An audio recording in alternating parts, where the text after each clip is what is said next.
তো বন্ধুরা আমরা চলে গেছিলাম বনে বাঁশ কাটতে আমাদের ফুটবল টুর্নামেন্টের জন্য। তারপর এমন একটি ঘটনা ঘটলো যা শুনলে তুমিও বলবে कैसे कैसे लोग रहते हैं यार यहाँ पर। তো চলো বন্ধুরা ভিডিওটি শেষ পর্যন্ত দেখা যাক। বন্ধুরা আমরা একটি ওয়ানডে ফুটবল টুর্নামেন্ট আয়োজন করতে চলেছি, আর সেই ফুটবল টুর্নামেন্টে প্রয়োজন কিছু বাঁশের। তো সেই বাঁশ কালেক্ট করতেই আমরা চলে যাচ্ছি সরাসরি বন। এই বনে চলে এসেছি আমরা সব বন্ধুগুলো। এবারে বাঁশ কাটা শুরু হবে, তার আগে দেখে নেওয়া হচ্ছে যে কোন বাঁশটি কাটলে ভালো হয়, কারণ এই বাঁশটি কাজে লাগবে সরাসরি ফুটবলের ক্রসবারে। তো সেই বাঁশ চেক করে নেওয়া হচ্ছে কোন বাঁশ কাটলে ভালো হয়, তারপর বাঁশগুলিকে ঝেড়ে নেওয়া হচ্ছে। কিন্তু এর ফাঁকে কিছু ছেলে আড্ডা মারতে শুরু করে। তারপর বন্ধু আমাদের সাথে ঘটে একটি খুব খারাপ ঘটনা। হঠাৎ ফরেস্টার চলে আসে, আমরা খুবই ভয় পেয়ে গিয়েছিলাম, কিন্তু পরে যেয়ে দেখি সেটা ফরেস্টার নয়, আমাদেরই কোনো এক বন্ধুর বাবা। তো আমরা এবারে আস্তে আস্তে ঘরের দিকে রওনা দিচ্ছি। ঘরে যেয়ে আমরা একটু রেস্ট নেবো, তারপর মাঠে এসে আবার সেই বাস যেটা নিয়ে যাচ্ছি সেটা আবার টাঙানো হবে। তো চলে এসেছি আমরা রাস্তায়, এবারে আমরা সব কাঁধে করে বাস নিয়ে চলে যাচ্ছি।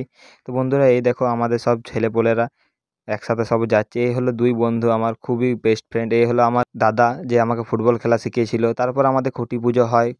বামুন ঠাকুর এসে আমাদের খুঁটি পুজো করে যায়। খুঁটি পুজোর পর এবারে প্রসাদ বিলিয়ে দেওয়া হচ্ছে। প্রসাদ বিতরণের পর আমাদের খেলা শুরু হয়ে যাবে। তো বন্ধু মাঝখানে আমি ভিডিও করতে ভুলে গেছিলাম। এটা আমাদের ফাইনাল রাউন্ড চলছে।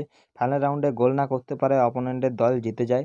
অপোনেন্টের দল বলতে এরা আমাদের গ্রামেরই দল ছিল। আমাদের গ্রামের ছেলেরা ফাইনালে খুবই ভালো খেলেছিল এবং ফাইনালে জয়ী হয়। তো বন্ধুরা তোমরা দেখতে পাচ্ছ কীভাবে সেলিব্রেশন করছে। তো বন্ধু আমার ভিডিও এই পর্যন্তই ছিল। তো কেমন লাগলো মিনি ব্লগটি ভালো লেগে থাকলে লাইক শেয়ার কমেন্ট করো, ও চ্যানেলে নতুন হয়ে থাকলে অবশ্যই চ্যানেলটিকে সাবস্ক্রাইব করতে ভুলো না। টাটা।